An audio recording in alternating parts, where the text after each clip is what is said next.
Oui, c'est moi. Quelle belle surprise, Nadia, je ne t'attendais pas. Mais je t'avoue que c'était pas vraiment prévu, mais vu que je devais venir en visite à une dame malade ici dans la résidence, j'ai pensé venir faire un petit détour. Ton petit détour me fait bien plaisir. Viens, on va jaser.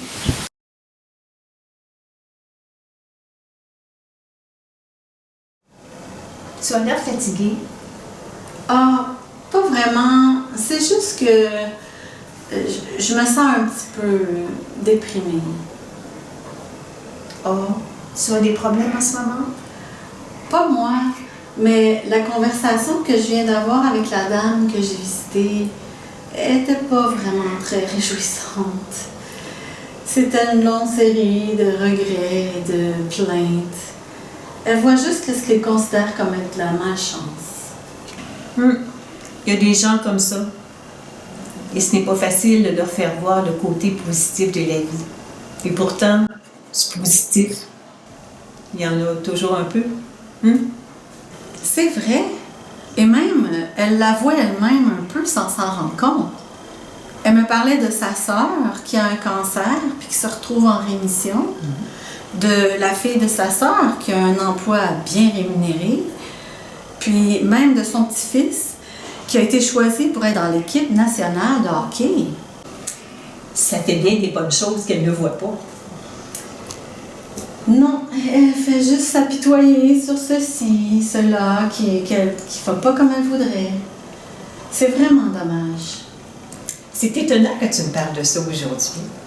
La semaine dernière, j'ai reçu un beau diaporama. Tu sais, ce genre de présentation d'images et de textes qu'on reçoit par courriel. Oui, moi j'en reçois aussi de temps en temps.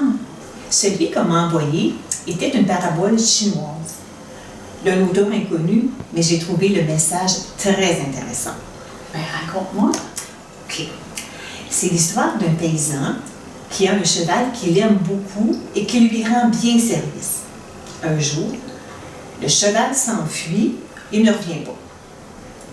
Les voisins disent au paysan « Quelle malchance! » Mais c'en était vraiment une. Mais le paysan a répondu « Chance ou malchance? Qui peut le dire? » Et voilà que 2 semaines plus tard, le cheval revient avec une dizaine de chevaux sauvages. Les voisins se sont exclamés « Tu as bien de la chance! » Mais le paysan a répété « Chance ou malchance? Qu'en sait-on? » Tiens, c'est étrange. Puis ensuite? Un jour, le fils du paysan décide de monter l'un des chevaux sauvages. Et il a fait une chute. Il s'est retrouvé avec une jambe brisée. Les gens des alentours ont réagi en disant « Quelle malchance! » Mais ils avaient raison. Et qu'est-ce que le paysan a dit? Il a répété sa formule. « Chance ou malchance? Qui peut le dire? » Et ensuite? Le fils du paysan se déplaçait difficilement quand un groupe de soldats est arrivé au village pour inscrire tous les jeunes qui devaient s'enrôler pour le combat de la guerre civile qui commençait. Comme il se déplaçait avec difficulté, il n'a pas été recruté. Ah, mais cette fois, les voisins ont certainement dit « Quelle chance! » Évidemment. Le paysan a simplement répété sa ritournelle. Chance ou malchance? Qui peut l'affirmer?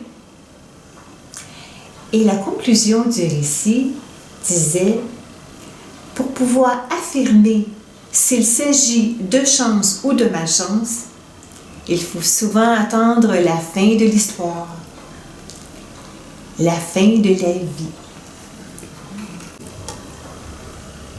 Ça fait réfléchir.